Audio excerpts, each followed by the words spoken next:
Sudah ditindak sama Menteri Hukum. Iya sudah ada tindakan. Jadi itu bagus. Contoh buat yang lain.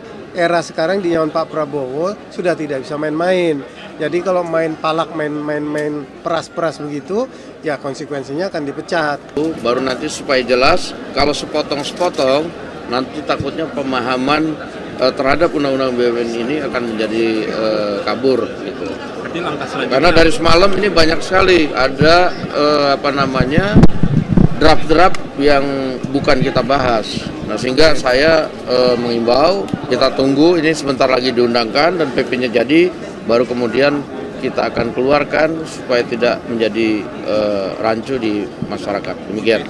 Termasuk kekhawatiran investor sendiri Pak terhadap adanya RUU. Nah, justru itu supaya investor nanti akan melihat dengan jelas setelah RUU ini atau disahkan atau diundangkan. Efisiensi pembentukan dan antara sebesar 1.000 triliun ini gimana? Kok efisiensi? Ya ada isu seperti itu, sebuah badan pengelolanya. Nggak ada efisiensi 1.000 triliun. Makanya saya bilang nanti lihat aja undang-undangnya supaya nggak meraba-raba sehingga pertanyaannya kayak begini kita bingung jawabnya.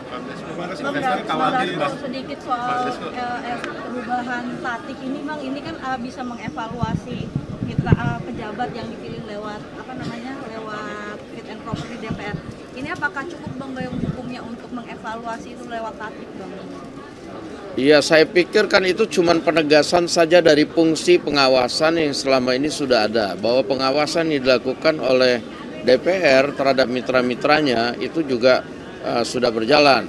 Nah, namun kita tegaskan lagi bahwa dalam keadaan tertentu hasil fit and proper yang sudah dilakukan oleh DPR bisa kemudian dilakukan evaluasi secara berkala untuk kepentingan umum, justru begitu. Berarti ada kemungkinan bisa diganti ya Ketua KPK, Ketua MA, MK di tengah. Nah, kita belum bicara sejauh itu. Yang kita lihat misalnya ada satu lembaga yang pensiun misalnya umurnya sampai 70 tahun. Nah, dan dia di situ sudah menjabat selama 25 tahun. Dan sekarang kondisinya misalnya sakit-sakitan. Nah, ini kan kemudian kita harus lakukan fit and proper apakah yang bersangkutan itu masih dapat menjalankan tugasnya dengan baik. Nah, kalau tidak kan kita harus kemudian lakukan mekanisme agar yang bersangkutan dapat digantikan oleh yang lebih layak dalam menjalankan tugas-tugas negara. Demikian. Pak, soal pemerasan warga Cina Pak, apa tugas imigrasi Sudah ditindak sama Menteri Hukum. Iya sudah ada tindakan. Jadi itu bagus. Contoh buat yang lain, era sekarang di zaman Pak Prabowo sudah tidak bisa main-main. Jadi kalau main palak, main peras-peras begitu, ya konsekuensinya akan dipecat. Jadi ini pelajaran buat yang lain dan seluruh institusi. Ini bukan hanya berlaku di imigrasi, seluruh institusi kementerian di bawah pemerintahan Presiden Prabowo. Masuk dorong DPR optimalisasi sistem imigrasi kita juga. Iya, otomatis kan itu. Imigrasinya memang harus kita optimalisasikan.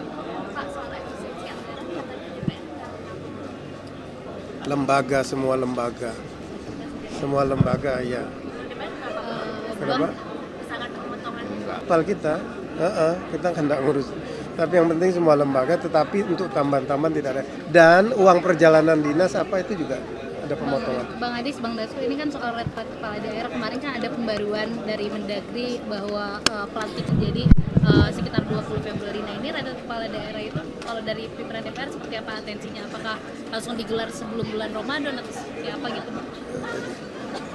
Ya kan kalau soal kewenangan pelantikan itu kan ada di pemerintah dan tentunya dengan adanya perkembangan terbaru, pemerintah kemungkinan akan mengajukan rapat konsultasi yang melibatkan KPU dan Bawaslu ke DPR.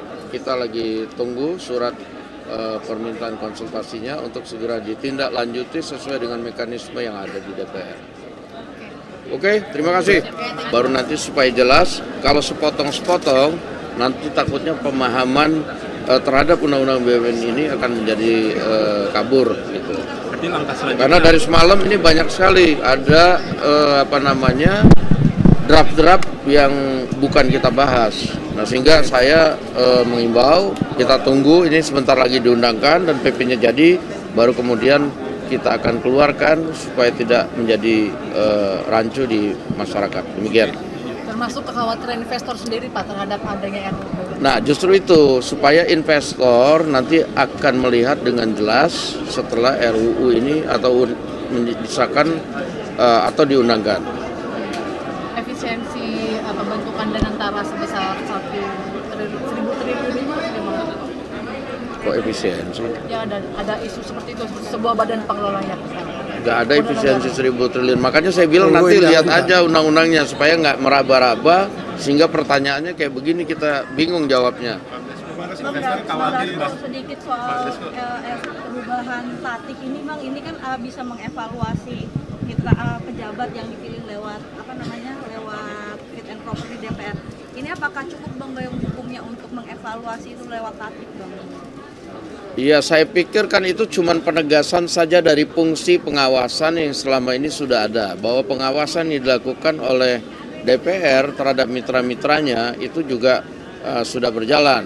Nah, namun kita tegaskan lagi bahwa dalam keadaan tertentu hasil fit and proper yang sudah dilakukan oleh DPR bisa kemudian dilakukan evaluasi secara berkala untuk kepentingan umum, justru begitu. Berarti ada kemungkinan bisa diganti ya Ketua KPK, Ketua MA, tadi tengah Nah, kita belum bicara sejauh itu. Yang kita lihat misalnya ada satu lembaga yang pensiun misalnya umurnya sampai 70 tahun.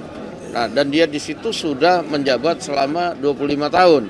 Dan sekarang kondisinya misalnya sakit-sakitan. Nah, ini kan kemudian kita harus lakukan fit and proper apakah yang bersangkutan itu masih dapat menjalankan tugasnya dengan baik. Nah, kalau tidak kan kita harus kemudian lakukan mekanisme agar yang bersangkutan dapat digantikan oleh yang lebih layak dalam menjalankan tugas-tugas negara. Demikian.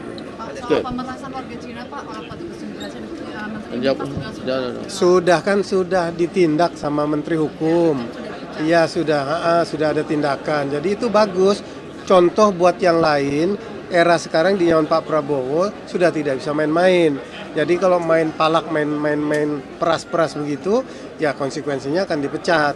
Jadi ini pelajaran buat yang lain dan seluruh institusi. Ini bukan hanya berlaku di imigrasi, seluruh institusi kementerian di bawah pemerintahan Presiden Prabowo. Masuk dorong DPR optimalisasi sistem imigrasi kita juga. Iya otomatis kan itu. Imigrasinya memang harus kita optimalisasikan.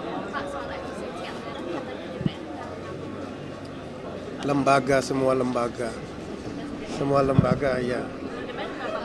Kenapa? Kapal kita kan tidak ngurus. Tapi yang penting semua lembaga, tetapi untuk tambahan-tambahan tidak ada. Dan uang perjalanan dinas itu juga ada pemotongan. Bang Adi